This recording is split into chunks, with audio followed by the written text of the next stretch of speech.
Gente, nós estamos aqui, chegamos num objetivo desejado, sonhado. Gente, tudo é uma luta, é um sacrifício. É sim, sério. A gente teve que passar pelo mangue.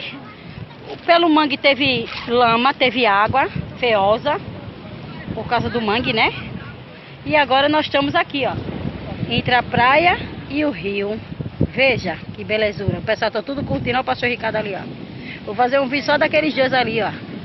Tá vendo? Olha. E eu não trouxe meu macarrão para poder relaxar. Já pensou? Aí eu ia ficar andando isso aqui tudo. Tá vendo? A Roberta aqui, ó. E daqui a pouco... Eu tô aqui de maiô, né, gente? Eu tô de maiô e de short, né? Claro, porque eu não vou chegar nos cantos e ficar toda despida, né? Tem que vigiar, né, terra? É sim. Isso.